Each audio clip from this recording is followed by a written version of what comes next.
Magandang hapon. Update na muna tayo sa lagay na ating panahon ngayong araw ng linggo, ikatlong araw ng Marso, taong 2024. Sa kasalukuyan nga ay itong northeast monsoon o amihan dito na lang sa may extreme northern Luzon nakakaapekto. Kaya asahan nga natin yung maulap na kalangitan na may mga mahihinang pag-ulan dito sa may Apayao, sa may Cagayan, pati na rin sa may Isabela. Sa Batanes at Babuyan Islands, partly cloudy to cloudy skies. Mga tsansa na may hinang pag-ulan naman yung inaasahan nating madadala ng northeast monsoon o amihan.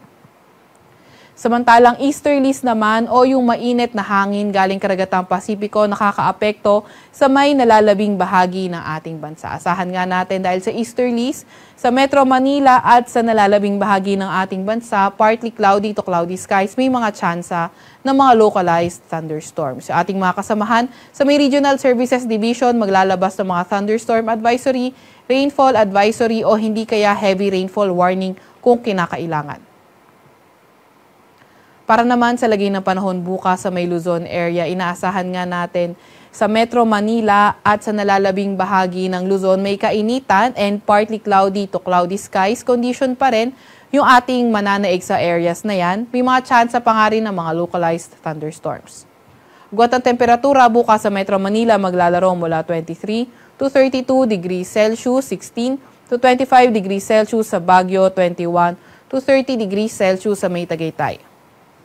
23 to 30 degrees Celsius sa may Lawag, 23 to 30 degrees Celsius sa may Tugigaraw at 24 to 31 degrees Celsius sa may Legazpi.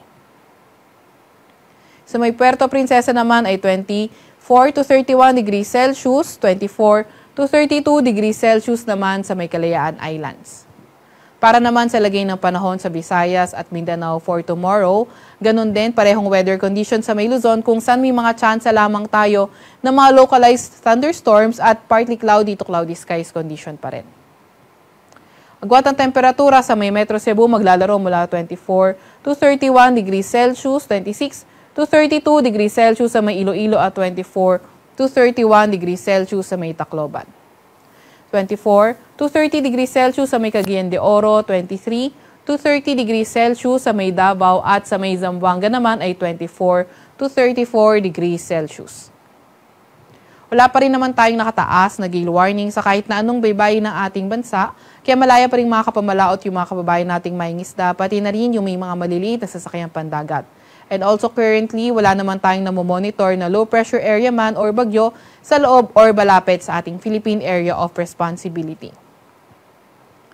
Para naman sa lagay ng panahon sa mga pangunahing syudad ng ating bansa sa Metro Manila, Baguio City at Legazpi City, pati na rin sa halos buong Luzon, asahan nga natin yung partly cloudy to cloudy skies, may kainitan at may mga tsansa ng mga localized thunderstorms. Agwat ang temperatura sa Metro Manila maglalaro mula 23 to 33 degrees Celsius, 16 to 25 degrees Celsius naman sa may Baguio at 24 to 32 degrees Celsius naman sa may Legazpi.